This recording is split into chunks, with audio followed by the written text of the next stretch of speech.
Qué privilegio el que tenemos de ser parte de la escuela sabática. Te invitamos a revitalizarte con el estudio de la Palabra de Dios en este interesante programa. Bienvenidos a la escuela sabática.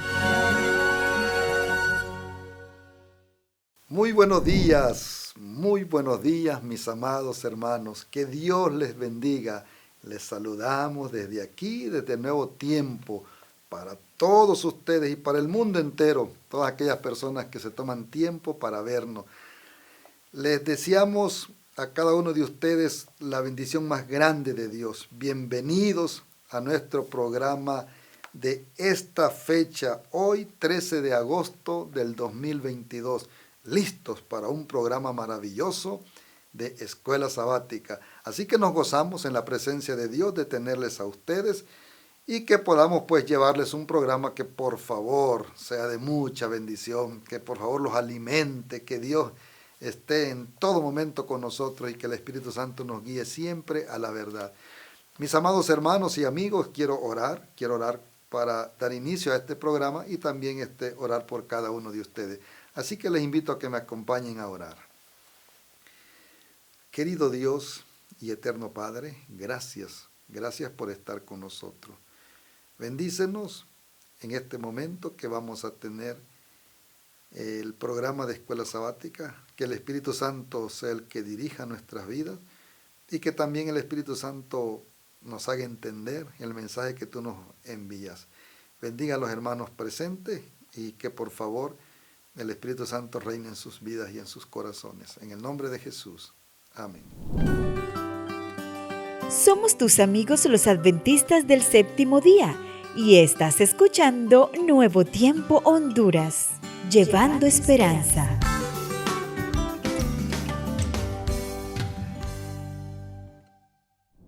Quiero invitarles a que entonemos un himno maravilloso, un himno lindo. Se titula Una Esperanza. Es el himno número 181 de nuestro himnario adventista. Así que por favor, cantemos todos.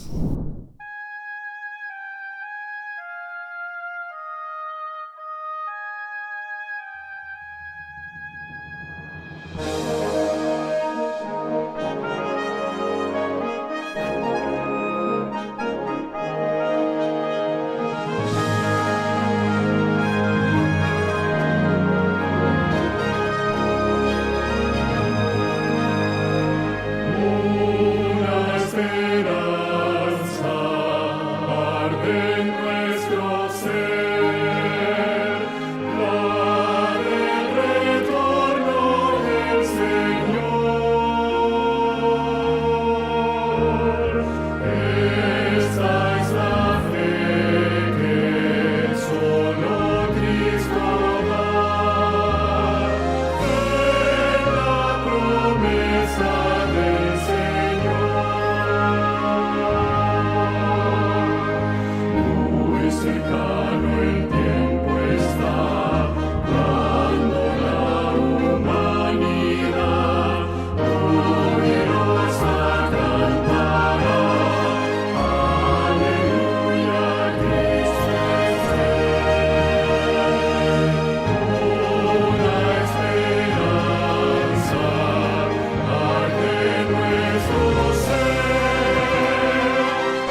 Después de haber alabado a Dios con ese hermoso himno y saber que tenemos una esperanza viva, una esperanza bendita, es el momento para el relato misionero. ¿De qué se trata el relato misionero?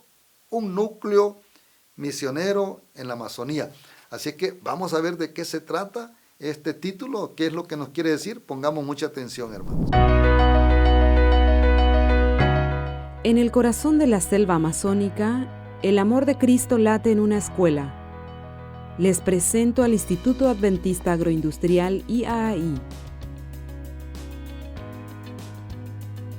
El estado de Amazonas queda en el norte de Brasil y tiene el bosque tropical más grande del mundo, además del río Amazonas, que recorre 7.000 kilómetros. A 1 hora de la capital del estado, Manaus, está el IAI, que fue fundado en 1964. Tiene 2.500 hectáreas de terreno. Eso es mucho, y por eso, este internado se dedica a la agricultura. Actualmente aquí tenemos 4.000 palmeras açaí. Nos autoabastecemos de leche, huevos y vegetales. Es una escuela que produce mucho. Es una escuela donde los estudiantes pueden aprender mucho de esto. Aquí encuentras frutas como el copoazú y el azaí. Pero, ¿habías oído de estas deliciosas frutas antes? Nuestro equipo las probó y les encantaron. El azaí es algo distinto. ¿A qué se parece? A nada que conozcas. El azaí tiene su propio sabor delicioso. El copoazú es una fruta maravillosa, un poco ácida, pero deliciosa. Se puede hacer jugo o crema. Es una delicia. Es una escuela con pocos recursos para mantener a sus más de 300 estudiantes. La mayoría de ellos tiene beca. La institución soñaba con tener su propia iglesia porque no había un lugar para reunir a todos los estudiantes y a los trabajadores. Las dificultades eran muy grandes. Nos reuníamos en lo que llamábamos capilla. Era una capilla muy estrecha, pequeña y muy incómoda. Había necesidad de algo más amplio, algo que pudiera funcionar como iglesia. Y cuando tuve el privilegio de asistir a la inauguración de esta iglesia, me corrieron las lágrimas porque conozco las dificultades pasadas y hoy entiendo que a Dios sí le importaba esta escuela. Por eso, en 2014, la ofrenda del 13º sábado de todo el mundo se envió para ayudar a construir esta iglesia de 500 asientos. Es una bella iglesia para honrar el nombre de Dios, promover la misión y alcanzar personas para Cristo. El trabajador José Brasil, que llegó a la escuela en los años 80, ayudó a construir este sueño. Mire, trabajamos mucho en esta iglesia, junto al personal y los estudiantes. Trabajamos en la mañana, en la tarde y en la noche.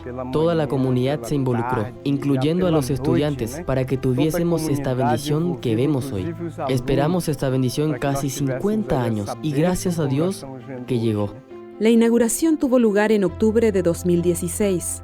Ahora la escuela puede reforzar mejor el espíritu misionero entre sus estudiantes. A ellos les encanta cantar, orar y participar en los programas de la iglesia.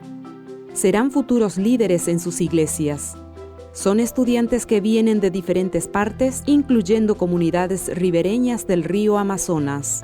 Soy de una comunidad ribereña llamada Buen Suceso, donde el 98% de la comunidad es adventista. Desde que llegué, soñaba con tener una iglesia en el IAI. Ayudé a llevar ladrillos, a llevar escombro que había allí. Llevaba a los estudiantes desde el hogar al trabajo. Era muy entretenido. Hoy, la iglesia traspasa las fronteras de la comunidad adventista con capacitación y congresos de jóvenes. Para los estudiantes, el compromiso con la obra misionera avanzó con la construcción de la iglesia. Tenemos un proyecto llamado Caravana IAI, en que los estudiantes han estado yendo a las iglesias de los alrededores para predicar y en la tarde hacemos obra misionera social. Este año estamos dando un paso adelante como institución y como iglesia. Estamos estableciendo un núcleo misionero aquí. Solo el año pasado, 20 estudiantes fueron bautizados gracias a esta iglesia y serán un faro en sus hogares cuando terminen sus estudios. Fueron 50 años de espera y mucha oración por la construcción de esta iglesia.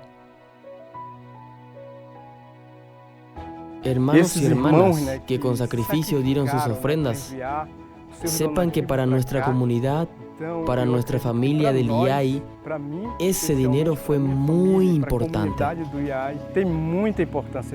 Agradecemos sinceramente a cada miembro de nuestra iglesia que ayudó con sus ofrendas para construir nuestra iglesia aquí en el IAI. Y hoy tenemos corazones agradecidos y ayudaremos en otras partes del mundo para hacer realidad su sueño.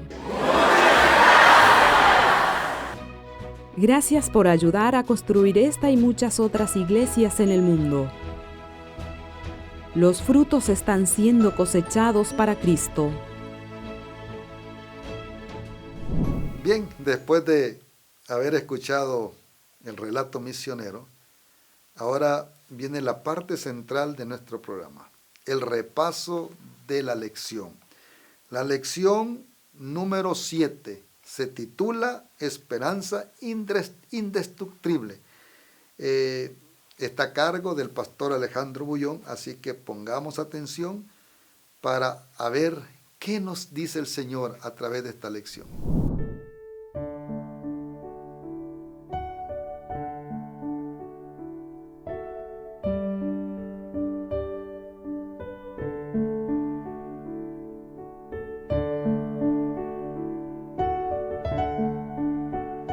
Mi viejo padre acostumbraba a decir, no hay mal que dure 100 años, ni cuerpo que lo resista.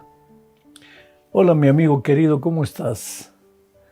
No sé si te digo buenos días, buenas tardes, buenas noches. No sé en qué momento estás oyendo estos comentarios. Pero quiero decirte que esa frase que mi padre repetía, en realidad es el grito desesperado del ser humano buscando una salida, buscando la manera de sublimar los momentos de dificultad, de dolor, de tristeza que llegan a la vida de todas las personas. Esta semana estudiaremos la lección bajo el título Esperanza Indestructible. Es la lección número 7 para el 13 de agosto del año 2022.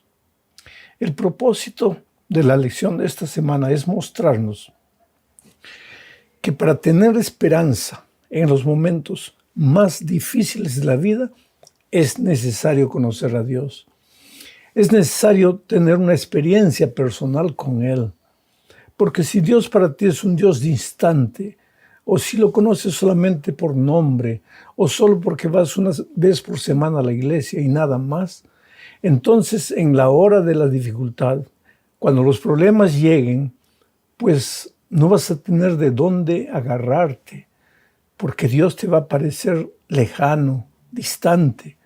Vas a sentir que Dios te abandonó. Por eso vamos a entrar al estudio de la lección de esta semana, analizando el caso de Habacuc. El primer subtítulo de esta semana es el panorama completo. Lo que el autor quiere decir es viendo el panorama completo, contemplando el panorama completo. ¿Sabes? El gran problema nuestro en la hora de la dificultad es que nos concentramos en el problema, en el dolor, en la circunstancia que estamos viviendo y no vemos el panorama completo. Todo lo que vemos es la dificultad, el punto negro, pero si dejásemos de mirar al problema y mirásemos el panorama, ahí nos daríamos cuenta que el momento que estamos viviendo, el dolor, el sufrimiento, el problema, es apenas un detalle en medio del panorama y que hasta ese detalle tiene sentido cuando tenemos el cuadro completo. Para esto vamos a analizar, pues, como dije, la experiencia de Habacuc. Mira, Habacuc vivía en momentos difíciles de la historia de Israel. Los líderes eran corruptos, la justicia se compraba y se vendía. Y naturalmente en toda sociedad donde los líderes son corruptos, quien sufre es la población, la masa, el pueblo. ¿Por qué? Porque no son ellos los que administran la justicia, no son ellos los que toman las determinaciones. Es un grupo de hombres que cuando no tienen el temor de Dios, pues administran mal todas las cosas. Esa era la situación de Israel en los tiempos de Habacuc. Y no se está refiriendo a gente de afuera, a líderes de otros países. Habacuc se está refiriendo a los líderes del pueblo de Dios. Quiere decir que en medio del pueblo de Dios, cuando no existe el temor de Dios, también los seres humanos pueden actuar de una manera incomprensible, de una manera completamente equivocada. Ahora, delante de este panorama, de este cuadro de tristeza, de dolor, de dificultad, pues Habacuc clama a Dios. En el capítulo 1, en el versículo 2, mira la pregunta que le hace a Dios. ¿Hasta cuándo, Señor, te llamaré y no me harás caso? ¿Hasta cuándo clamaré a ti por causa de la violencia y no vendrás a salvarnos? Piensa en la pregunta de Habacuc. En un versículo repite 2 veces la pregunta, ¿hasta cuándo? ¿Hasta cuándo? ¿Hasta cuándo? Es que nosotros no fuimos creados para el dolor, querido. El dolor es un elemento intruso en la experiencia humana, porque el dolor es consecuencia del pecado y en el plan original de Dios no existía pecado. Pero el ser humano desobedeció, se alejó de Dios, entró el pecado y trajo el dolor. Por lo tanto, el ser humano no resiste el dolor, no le gusta el dolor, no soporta el dolor, rechaza el dolor. Y cuando el dolor llega a la vida, lo primero que preguntamos es, ¿hasta cuándo, Señor? Ya no aguanto más, ya no soporto, ¿hasta cuándo? Tú no eres Dios de justicia, ¿por qué permites esto, Señor? Ven, interven, haz maravillas, respóndeme, escucha mi clamor. Y mira lo que Dios le responde en el versículo 6. Estamos leyendo el capítulo 1 de Habacuc. Voy a leer la respuesta completa y la voy a comentar. Estoy por hacer que vengan los caldeos, un pueblo cruel y tenaz que recorre toda la tierra para adueñarse de los territorios de otros pueblos. Interesante. El pobre Habacuc clama, Señor, ¿hasta cuándo? ¿Hasta cuándo? Por favor, interven. ¿Y qué le dice Dios? Espera, Habacuc. El problema te parece grande, pero todavía no has visto la grandeza del verdadero problema, porque van a venir los caldeos, los babilonios, van a venir. Es un pueblo cruel, nadie le resiste en el camino, destruye todo lo que encuentra a su paso y va a llegar a Israel. En otras palabras, Habacuc, la situación está triste, está dramática, pero va a empeorar. Ahora, ¿qué respuesta es esa? Si yo clamo a Dios pidiéndole que me ayude en el momento de la dificultad y Él me responde que no, que la verdadera dificultad todavía está más adelante, esa no es respuesta. Quiere decir, desde el punto de vista humano, pensamos que esa no es respuesta. Entonces, Habacuc sigue clamando en el versículo 2. Mira lo que dice. Tú, Señor, eres un Dios santo. Tú existes, un Dios santo. No nos dejes morir. Tú, Señor, eres nuestra roca. No hagas que este pueblo nos juzgue y nos castigue. Interesante, ¿no? A pesar de que Dios le dice que las cosas van a empeorar, Habacuc no se desanima. Habacuc no dice, entonces, ¿qué tipo de Dios yo tengo? Que en el momento de la angustia no me responde. Aunque Dios le dice que las cosas van a empeorar, Habacuc dice, Señor, mi confianza está en ti. Por favor, no nos dejes morir. Sigue clamando a un Dios que en lugar de decirle, sí, hijito, ya voy a resolver tu problema, le dice, no, las cosas van a empeorar. Pero Habacuc no se desanima y sigue clamando. Y entonces después Dios, en el capítulo 2, el siguiente capítulo, versículo 3, ya le responde de otra manera. Y le dice, la visión va a tardar todavía. ¿De qué visión está hablando aquí Dios? está hablando de la solución final que Él va a colocar a todo ese momento de dificultad que Israel está viviendo y va a vivir. Entonces leo el texto completo. La visión va a tardar todavía algún tiempo, pero su cumplimiento se acerca y no dejará de cumplirse. Aunque tarde, espera que llegue, porque vendrá sin falta, no tarda ya. La visión, la solución, va a llegar.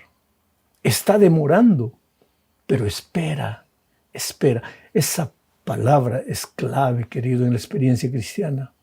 Espera. ¿Estás viviendo un momento de dificultad terrible?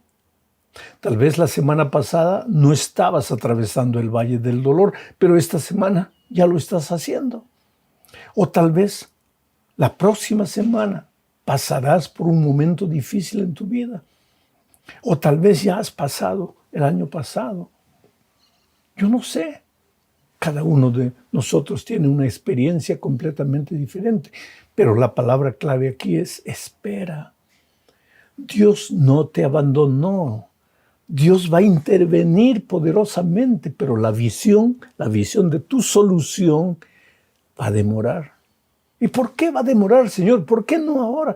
Porque mientras está demorando, aparentemente, Dios está trabajando en ti. Dios te está preparando. Porque si el dolor no fuera un instrumento de desarrollo para ti, Dios no permitiría que el dolor llegue a tu vida. Tú eres hijo amado de Dios, pero es que Dios tiene un plan para ti.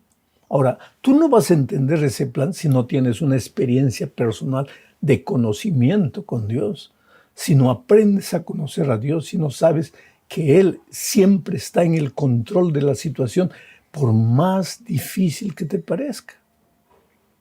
Entonces, Habacuc acepta el plan de Dios. Y dice, Señor, sí, yo acepto, yo creo en ti. Ahora, en el capítulo 3, los versículos 17 y 18, Habacuc le dice a Dios algo que a mí me emociona. Mira lo que le dice, voy a leer el texto.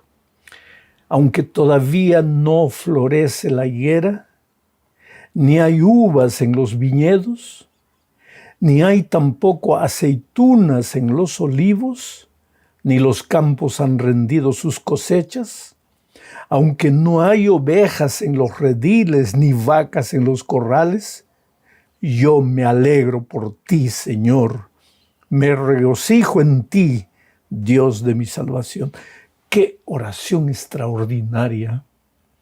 Oh Señor, aunque todavía estoy enfermo, aunque todavía estoy sin empleo, aunque todavía estoy pasando por necesidades, yo me regocijo en ti, mi Dios. ¿Por qué? Porque te conozco, porque sé que me amas, porque aunque las circunstancias me digan que me has abandonado, yo sé que tú estás presente. El campo está vacío. La sementera no ha dado su fruto. Los animales han muerto. He perdido todo. Me he quedado sin nada. No veo nada. Asimismo, yo sigo creyendo en ti, mi Dios. Qué fe extraordinaria la de Habacuc. Ahora, Habacuc no es el único. Pensemos una vez más en Job. Este trimestre vamos a hablar mucho de Job en sus diferentes facetas. Esta es la segunda parte. El autor de la lección le ha puesto como subtítulo a esta parte, ¿quién es nuestro Dios? En realidad lo que él quiere decir es que Dios demora, pero responde. El caso de Job es interesante. Mira, él había perdido todo. Él había perdido todo. Los hijos habían muerto, la hacienda se le había incendiado, sus animales habían muerto. Él estaba enfermo, había perdido la salud. La esposa le dijo, ¿por qué no maldices a Dios y te mueres? Pobre esposa de Job soportó, pero llega un momento en que el ser humano explosiona, ya no aguanta más. Es que el dolor es terrible, querido. A veces, yo escuché una vez a alguien decir, yo no sé cómo hay personas que en el momento del dolor maldicen a Dios. Es que todavía no has pasado por el dolor, querido. Porque cuando pases por el dolor, cuando todas las ventanas se te cierren, cuando no haya puertas abiertas, cuando no haya pan, cuando no haya empleo, cuando veas a tus hijos pasando hambre, o cuando estés en la cama condenado a muerte, vas a ver que el ser humano, a pesar de ser un hijo de Dios, sigue siendo un ser humano y su humanidad muchas veces habla más fuerte. No piensa lo que dice, lo dice instintivamente. Por eso la pobre esposa de Job le dijo a Job, ¿por qué no maldices a Dios y te mueres? Job estaba abandonado. ¿Y tú crees que no clamaba a Dios? Claro. Quería respuestas. Señor, dime, explícame, está bien. Yo estoy dispuesto a sufrir, pero explícame qué es lo que pasa. Y Dios no le habla. Dios, en la historia de Job, en el libro de Job, que tiene 40 capítulos, tú vas a ver que Dios habla en el capítulo 1, pero después ya no habla. Hasta el capítulo 38 ya no habla. 36 capítulos de silencio. Para un hombre que espera respuestas, que espera una palabra de ánimo de Dios, Dios no dice nada. Vienen sus amigos en nombre de Dios, entre comillas, para decirle, mira, Job, revisa tu vida, debes tener algún pecado escondido, porque Dios solo castiga a los pecadores. Esos amigos decían que venían en nombre de Dios, pero en realidad venían en nombre del diablo, querido, porque el diablo te quiere hacer creer que estás sufriendo por causa de tus pecados. Es verdad que muchas de las dificultades que vivimos en la vida son consecuencia de nuestras decisiones erradas, pero Dios no es un Dios sádico que te castiga porque has desobedecido. A veces Él no puede detener el tren de las cosas, pues la consecuencia natural de nuestros desatinos. Pero no es que Dios te está mandando la plaga, el dolor para que sufras. Pero los amigos de Job pensaban así. Y Dios no explicaba nada, Dios no respondía nada. Y solo responde en el capítulo 38 y 39. Y responde diciendo que le hace una serie de preguntas a Job. Job, ¿dónde estabas tú cuando yo crié todas las cosas? ¿Dónde estabas tú cuando yo coloqué límites a las aguas del mar? ¿Dónde estabas tú? ¿Dónde estabas tú? ¿Dónde estabas tú? Dios lleva a Job a mirar la grandeza de la creación, el amor y el poder extraordinario de Dios para crear el mundo, para conservar el mundo en sus límites.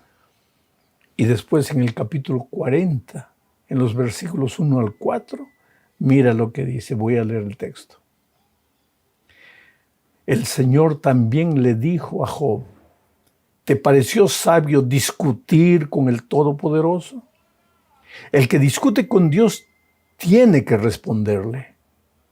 Y Job le respondió al Señor, indigno soy. ¿Qué te puedo responder? Más me conviene quedarme callado. Interesante. Después de que Dios le mostró toda la grandiosidad de su poder y de su amor, le dice, y ahora Job. Y Job le dice, Señor, ya no tengo más preguntas. Yo tenía preguntas porque aunque te conocía, no te conocía bien. Y querido, solo surgen dudas y preguntas cuando tu vida no es una vida de experiencia diaria, íntima con Dios. Pero cuando conoces a Dios, por más que derrames lágrimas, por más que sufras, por más que llores, tú vas a decir, Señor, yo no te entiendo, no entiendo lo que estás haciendo conmigo, pero te sigo amando. Que venga el dolor, que venga la pobreza, que venga la muerte, que venga lo que sea. Mis enemigos se reirán de mí. Yo no entiendo por qué un Dios grande como tú, por qué si tú tienes poder para parar el dolor en mi vida en esta hora, ¿por qué permites que continúe sufriendo? Yo no te entiendo, Señor, pero yo te amo y yo confío en ti. Esa es la actitud de alguien que llega a conocer a Dios. Vamos a la tercera parte de nuestro estudio, que el tiempo se nos está yendo. La presencia de nuestro Padre. En Isaías 41:13, Dios le hace una promesa a Israel. Israel estaba viviendo un momento difícil. Estaban en la cautividad. No eran dueños de sí mismos. Servían a un poder extranjero. Estaban sufriendo. Miraban con nostalgia a Israel y pensaban, ¿cuándo volveremos para allá? Y en medio de ese dolor y esa dificultad, mira lo que Dios le dice a través de Isaías. Porque yo, Jehová, soy tu Dios, quien te sostiene de tu mano derecha y te dice, no temas, yo te ayudo. Piensa un poco, Israel estaba cautivo. Israel estaba en medio del dolor y de la dificultad. La cautividad no había terminado. Seguían bajo el yugo del opresor. Y sin embargo Dios le dice, yo estoy a tu lado, te tomo de la mano derecha, yo te ayudo. Cualquier ser humano que no conociera a Dios preguntaría, Señor, ¿cómo me ayudas si estoy oprimido? ¿Cómo me estás ayudando? ¿Cómo es que me estás agarrando de la mano derecha si todavía mis enemigos están riendo de mí y me están pisoteando? ¿Cómo? Ah, querido, necesitas conocer a Dios. Dios te ama, aunque muchas veces la pregunta que se apodera de tu corazón es, si me ama, ¿por qué me deja sufrir? Dios te ama. Te toma de la mano y te dice, hijo, yo estoy aquí. Ya les conté muchas veces la historia de cuando mi hijo mayor tenía 2 añitos, fue sometido a una cirugía. Y vino la enfermera para colocarle una inyección. Y el niñito se asustó al ver la aguja, pero la enfermera le dijo, hijito, no te va a doler, quédate tranquilo, no te va a doler. Y el chiquito me miró a mí como diciendo, es verdad, no me va a doler. Y pues yo siempre traté de decirles la verdad a mis hijos. Y le dije, mira, hijito, te va a doler un poquito. Toda inyección duele un poco, pero toma mi mano. Y tomé su mano derecha. Y le dije, mira, si te duele mucho, me aprietas mucho. Si te duele poco, me aprietas poco. Si te duele más o menos, me aprietas más o menos. No te voy a decir que no te va a doler, pero yo estoy aquí a tu lado. Vamos a compartir el dolor. Y eso es lo que Dios te dice, querido. Por muchos desatinos que has cometido, tal vez has traído dolor a tu vida. O simplemente porque vives en este mundo de dolor y el enemigo quiere desviar tu atención de Dios. Pero Dios viene a ti y te dice, hijito, mientras estás caminando en el desierto de esta vida, mientras todavía estás cautivo de Israel, no te voy a decir que no vas a sufrir. Pero te voy a decir, aquí está mi mano, te tomo de la mano derecha, yo te ayudo, yo comparto el dolor contigo. Y querido, yo a veces digo, bienvenido el dolor, si me va a dar el privilegio de sentir la mano de Dios a mi lado. Pero muchas veces, mientras caminemos en este mundo, vamos a tener que pasar circunstancias así. La 4ª parte de nuestro estudio dice los planes de nuestro Padre para nosotros. Israel estaba en el cautiverio. Ahora habla Jeremías en el capítulo 29, versículos 1 al 10. No voy a leerte todo el texto, pero en este capítulo, Jeremías, o Dios a través de Jeremías, le muestra a Israel 3 razones por las que está atravesando el dolor. La primera está en el versículo 4, estoy hablando del capítulo 29, versículo 4, dice, así ha dicho el Señor de los ejércitos y Dios de Israel, a todos los cautivos que permití que fueran llevados de Jerusalén a Babilonia. Primera razón por la que el dolor llega a tu vida, porque Dios permite. Porque si Dios no permitiese el dolor, no llegaría a tu vida. No digo Dios provoca el dolor, pero Dios permite. ¿Y por qué permite? Porque sabe que el dolor te purifica como al oro. Porque sabe que para madurar en tu experiencia necesitas pasar por el dolor. A veces el padre tiene que dejar que el hijo se golpee en la vida para que aprenda. A veces el padre tiene que contenerse de correr y ayudar al hijo, porque el hijo tiene que, por experiencia propia, aprender cosas en la vida, y así es Dios con nosotros. La segunda razón por la que Dios permite que el dolor llegue a nuestra vida es que aún en medio de las circunstancias adversas que vivimos, Él está dispuesto a hacer grandes cosas. Versículo 7, estamos hablando de Jeremías 29. Procuren la paz de la ciudad a la que permití que fueran llevados. Está hablando de Babilonia. Rueguen al Señor por ella. ¿Por quién? Por Babilonia. Porque si ella tiene paz, también tendrán paz ustedes. O sea, en medio del dolor tú no estás solo. Aún en medio de la adversidad, Dios te acompaña. Dios nunca te abandona. Y finalmente, ¿por qué Dios permite que el dolor llegue a tu vida? Porque Él tiene preparado para ti un final glorioso. Mira lo que dice el versículo 10. Así ha dicho el Señor, cuando se cumplan los 70 años de Babilonia, yo iré a visitarlos y les cumpliré mi promesa de hacerlos volver a este lugar. O sea, el dolor tiene fin. Oh querido, no te desesperes, porque todo dolor tiene fin. Y vuelvo a repetir la frase de mi padre: no hay mal que dure 100 años, ni cuerpo que lo resista. El dolor tiene fin. Hoy, mañana, el diablo puede reír de ti, pero habrá un tercer día en que él tendrá que tragar su carcajada. Todo dolor tiene fin. Y finalmente terminamos con el último subtítulo, la disciplina de nuestro Padre. Leo Hebreos 12, 5 y 6. Son palabras de Pablo registradas del Antiguo Testamento. Dice: Hijo mío, no menosprecies la disciplina del Señor, ni te desanimes cuando te reprenda, porque el Señor disciplina al que ama y azota a todo el que recibe como hijo. Tú sabes que la palabra disciplina en la mayoría de los casos equivale a educación. Cuando dice el Señor te disciplina, está diciendo el Señor te educa, el Señor te forma, el Señor te está desarrollando. No es el Señor te castiga. Disciplina en el sentido de castigo es concepto humano. La disciplina en el concepto divino es educación, es formación. Necesitas pasar por el dolor para aprender. Solo sufriendo puedes aprender. Dios, siempre yo digo, Dios no quiere bebitos, sus hijitos, todos bebitos llorones ahí.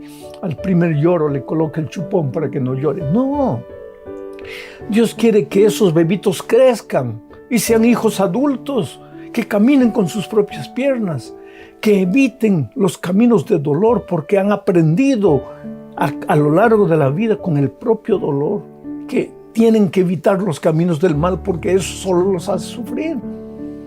Dios te ama, querido. Este dolor va a pasar porque todo dolor llega al fin. Un gran abrazo para ti. Muchas gracias, Pastor Alejandro Bullón, por este lindo repaso. Hermanos, hemos finalizado un programa más de Escuela Sabática. Gracias por haber estado con nosotros. Que la bendición del cielo llegue hasta sus vidas, hasta su familia, que los alcance. Y desde ya quiero invitarles a que, por favor, el próximo sábado nos acompañen con la lección número 8. Estará emocionante, como siempre lo está. Un estudio maravilloso en el cual nosotros podemos aprender mucho acerca de Dios. Así que gracias por haber estado con nosotros. Que Dios les bendiga grandemente. Y no nos podemos ir sin antes elevar una oración a Dios. Padre bendito, gracias por haber estado con nosotros. Gracias por tu bendición. Gracias por ese amor tan grande que nos tienes. Bendiga cada una de nuestras vidas, de esos hermanos que siempre toman tiempo para este programa. Bendícele, Señor, en gran manera. Cuídalos y quédese en nuestros corazones el resto de este día. En el nombre de Jesús. Amén. Gracias por habernos acompañado y les invitamos a que puedan participar de una manera especial este próximo sábado en otra edición de la Escuela Sabática. Solo aquí, por Nuevo Tiempo Honduras, llevando esperanza.